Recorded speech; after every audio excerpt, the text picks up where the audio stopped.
Hello again, Fish-a-lots. I'm excited for this one because there's a ton of misinformation out there on all the YouTubes and the internets regarding this knot, and that of course is the FG knot. Now I'm going to show you the easiest step-by-step way with a bunch of tips in there. Let's get into it. It's a great knot. By the end of this episode, I think you'll agree. Let's show you the FG knot. And so your first step here, Fish-a-lots, is you're just gonna take your tag end here of your braid, you're gonna fold it over, you're gonna make a loop, okay? I like to wrap the line around my two fingers right here, my pinky and ring finger, I think this is called. So you just kind of wrap your line around your two fingers right here. And the reason why you do this is because you wanna make a loop and you wanna create tension with your other fingers right here. So again, that's why you don't need a rod holder or wrap it around your face or whatever YouTubers tell you to do out there. You just need one hand and to make a loop, and you're tight right here. Next up, of course, is gonna be your monofilament, and same thing. What you're gonna do here is you're just gonna make your first wrap of mono. Keep in mind what direction you're gonna make this first wrap in. I always seem to go to my left first. That's fine, so I gotta go to my left. I'm gonna make the first wrap, and I'm gonna grab that with my middle finger right here. Now, here's the other step that I really like to do that makes this so easy. This other side of the mono, what I do is I just kind of wrap it around my hand, and now I have control over the pressure of the mono end of this line, the same as I do with the braid end. So now that first wrap was to my left side, the second wrap is going to be to my right side, just like that. And those are the first two wraps of my FG knot, and both the braid and the mono is kept under pressure. So check it out here, and now what I'm gonna do is I'm just gonna grab my fingers, I'm gonna pull it up, pull that tag end up, wrap it around that side of the braid. I'm doing it nice and slow so you can see it, and that's my third wrap. And this is gonna be my fourth wrap. And look how nice and neat that is forming the FG knot, because everything's under pressure, everything's tight. I'm doing it nice and easy. I think that's 6 wraps.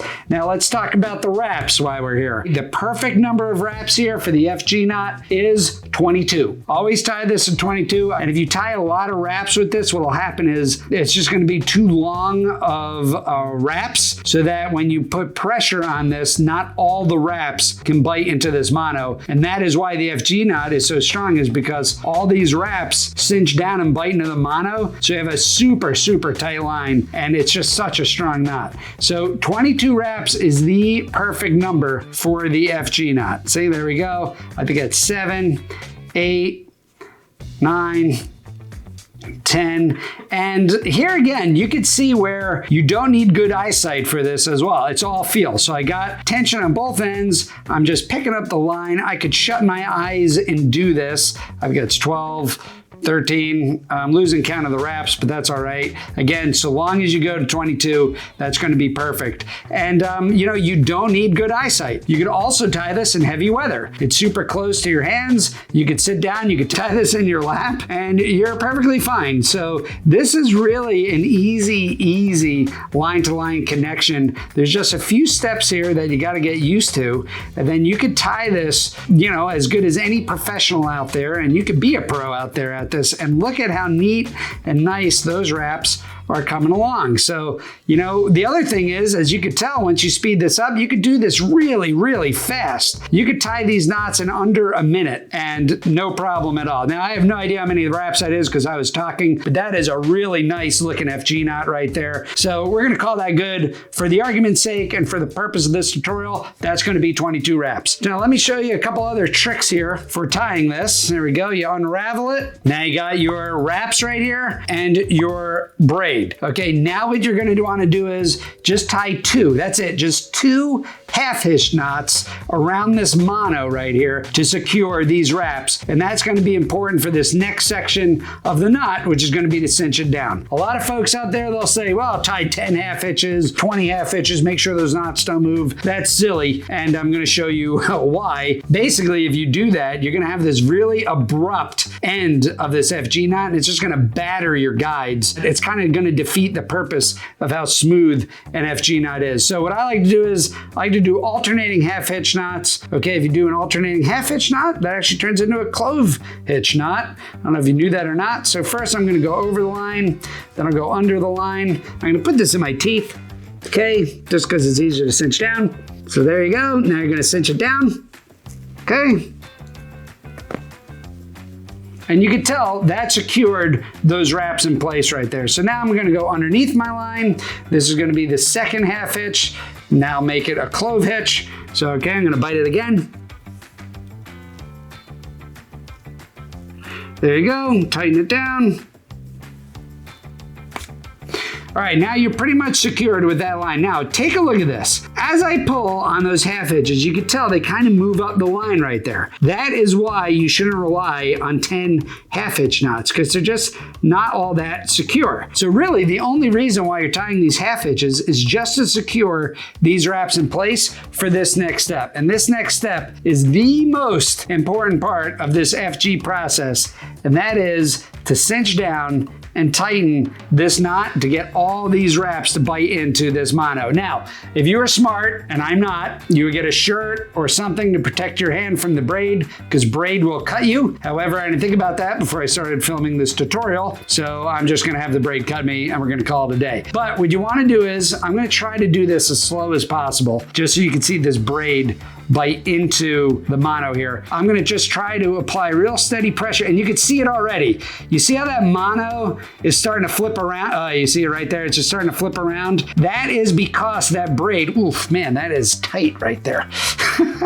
That is because that braid is now biting into that mono, and you can tell I'm really putting a lot of force in here to really make that bite. Now that is the cinched down, secured piece of this knot right here. And if you put some pressure on there, oh man, that's just, that is just in my hand right there. That's all right. You gotta love it. Now you're good. Now that is a strong, cinched down, good looking FG knot right there. Now, you might be done with this. You could be done right here, but Johnny Fischelette has another tip out there that could really help you with this FG knot, and it's really, really awesome. I really like this part of the knot, so I'm gonna fold this down.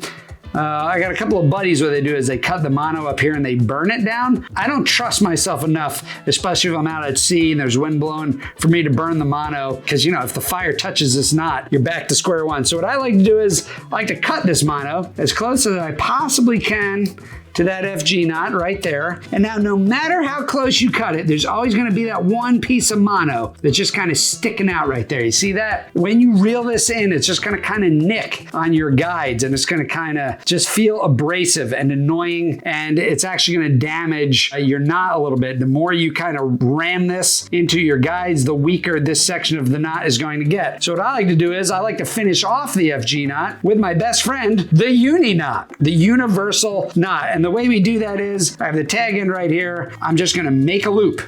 That's it. The uni knot is just such a great knot to know for just about every fishing situation. It's literally called the universal knot. So you're just gonna make a loop just like this, and you're gonna pass the tag end through this loop 5 to 7 times. That's it. So 1, 2, 3, 4, 5. Let's just do 6. All right, now you got your uni knot tied right here, so it's gonna look something like that. And you got your tag end. What you're gonna wanna do is lay that tag end right against your FG knot and pinch it down. Now take this side of the knot and start twisting in the opposite direction. So you're making twists on this side and you're removing twists on this side. This is also called the whipping knot. This is called the risotto knot. This is called a lot of different things, but at the end of the day, it's just a uni knot. So you know you're done with the twist when you can see your line, your main line, quite easily. You could just go through that loop. That means that you're out of wraps. So now what I like to do is, I got my tag end here. I like to just pinch down the loops I just made, just so they don't come undone. I'll just show you just like this, and you're gonna pull on that tag end. So there you go. You see how that kind of cinched down all nice and neat? Same thing, I'm just gonna kind of help it along, cinch it down. You can see it cinching down. Make sure the wraps don't cross each other or go over each other. And look how nice and neat that is coming together. And just like that, now you have your ramp. Okay, now I'm gonna cinch this down just a little bit because it's the uni knot here, but there you go. So now you can tell you have this nice, neat little ramp right here, and that is just amazing. So what I'm gonna do is, I'm gonna cut this. This is just the tag end here.